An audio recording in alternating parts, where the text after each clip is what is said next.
Alors bienvenue à cette énième rencontre littéraire, je crois que ça va être la 8e ou la 9e, je ne sais plus à force. On a commencé en mars 2009, au tout début ça a été très difficile d'avoir des partenariats presse voilà, et radio. Aujourd'hui ça fonctionne bien parce qu'on a un certain nombre de partenariats, ce qui nous permet de passer à chaque fois dans certaines radios. Donc je vais être obligé de citer mes partenaires, c'est la chose que je fais à chaque fois. Donc on remercie beaucoup Agora FM, on a fait une très belle émission avec Jean-Pierre il y a une quinzaine de jours et Vicky m'a téléphoné aujourd'hui, m'a dit que l'émission a été rediffusée ce soir à 17h10. Donc tu as fait une très belle agorascopie sur Agora FM, donc on remercie Vicky Berardi. On remercie également Christian de la radio Fréquence K, on a fait une très belle émission le lundi matin à la radio. Et Christian n'a pas pu venir malheureusement parce qu'il a des petits ennuis de santé, mais on l'embrasse au passage et on salue la radio Fréquence K. Également, nous avons ce soir un partenaire fidèle, nous avons Nice Azur Télévision, depuis peu partenaire de nos soirées. Michel Serra est là ce soir pour représenter. Voilà, on dit. Et tout à l'heure, on a passé quelques images sur l'ordinateur. C'est une très belle émission qu'on a faite il y a une dizaine de jours, qui a été diffusée le 3 décembre sur l'antenne de Nice Télévision, donc Canal 40 à Nice. On a également des partenaires, on a un petit Niçois, on a Nice Matin, on a Ninfa TV, Aldo n'a pas pu venir parce qu'il est en Italie, on a Shalom Magazine, voilà, et puis on a la papeterie Clincienne qui sont là, voilà, monsieur et madame Pfister, qui nous font ces si belles affiches que l'on colle et que l'on placarde sur tous les murs de Nice et également les commerçants du quartier, etc. Donc voilà, tout ça pour vous dire que c'est une soirée un petit peu différente ce soir, j'espère.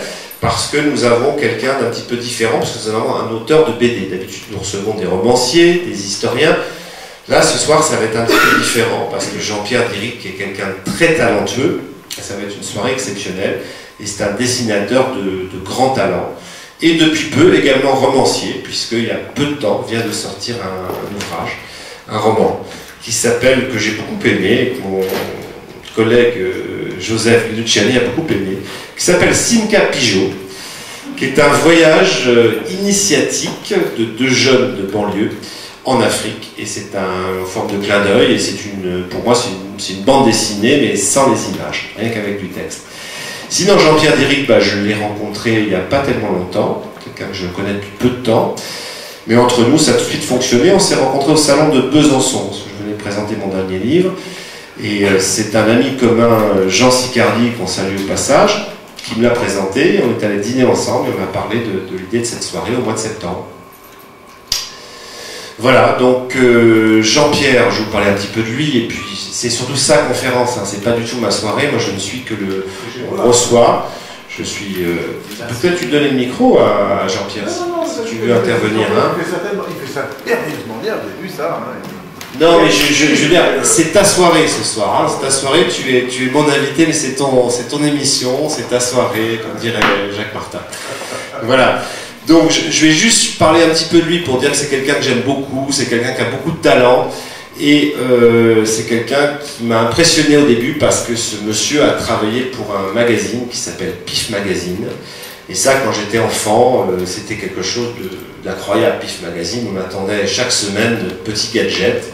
Alors j'ai parlé un petit peu de Pif Magazine quand même, parce qu'il a collaboré, il est rentré à Pif Magazine en 1980. Et il a créé un personnage qui était un détective qui s'appelait Tim. En fait, il reprenait les énigmes de Ludo dans les années 60. Il fallait retourner le journal pour avoir la solution de l'énigme. Et Pif Magazine, tout le monde connaît, bien sûr, parce que c'est un magazine qui a débuté en 1964 et qui s'est arrêté en 1993. Donc il y a eu presque 30 ans de Pif et 3 générations d'enfants ont connu ce magazine mythique. Mais Jean-Pierre ne s'est pas arrêté là, puisqu'il a fait autre chose après. Il a fait des ouvrages de bande dessinée, il a travaillé en collaboration avec Alain Bougrain-Dubourg sur la protection des animaux, et à la demande de la SPA, la vraie SPA. Dans Animaux Magazine, il a fait des bandes dessinées pour sensibiliser les jeunes enfants en fait, aux problèmes sur l'environnement. Et ça, c'est quelque chose de très bien. Et ensuite, il a créé un personnage qui s'appelle l'inspecteur Klotz. Ça, tu nous en diras quelques mots tout à l'heure. Hein, où en fait, dans ces bandes dessinées, il inverse les rôles entre les humains et les animaux. Tout ça encore pour sensibiliser les jeunes à tout ce qui est environnement, etc.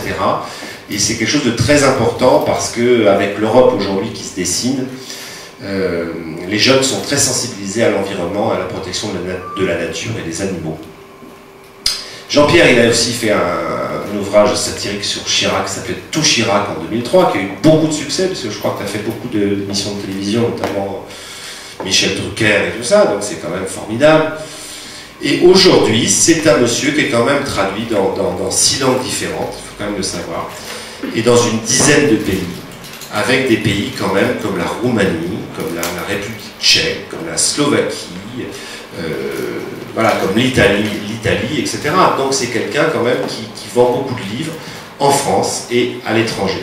Voilà, donc je voulais le remercier de sa participation ici, parce que ça me fait très plaisir, ça nous fait très plaisir avec Joseph Luciani, de recevoir ce monsieur qui est pour moi un grand monsieur de la bande dessinée, qui a travaillé avec les plus grands à l'époque, dans les années 80, et qui continue de faire quelque chose de formidable. La BD, c'est quelque chose de mythique. Et j'attends ce soir un peu plus de folie que les autres jours. Alors, je vous explique un peu le déroulement de la soirée. Il va y avoir une conférence avec Jean-Pierre, donc il va parler un petit peu de ce qu'il a pu faire, de ses œuvres et de ses bandes dessinées. Ensuite, il y aura vous pourrez lui poser des questions, autant de questions que vous voulez. Il répondra gentiment, parce que c'est quelqu'un de très gentil et d'accessible. Et c'est ce qui m'a séduit chez lui au premier abord, quand on s'est rencontrés. Je me disais, oh là là, monsieur qui a travaillé chez PIF pendant 10 ans, moi, je ne vais pas savoir quoi lui dire. Et maintenant, c'est quelqu'un de charmant, quelqu'un de formidable. Et il a eu un grand prix aussi, il a eu un prix à Angoulême en 1988, c'est ça, hein, je ne me trompe pas. Grand prix de la bande dessinée. Voilà, donc je voulais quand même lui rendre hommage là-dessus. Donc voilà, Jean-Pierre, je te cède la parole. Donc il y aura une conférence. Ensuite, vous pourrez lui poser des questions. Et puis ensuite, il y aura un petit buffet. On vous a préparé un petit buffet avec des petits fours et puis un petit verre, le verre de l'amitié, pour que se termine bien cette chaleureuse soirée. Voilà, merci Jean-Pierre. Je te cède le micro et je réinterviendrai à la fin de la soirée.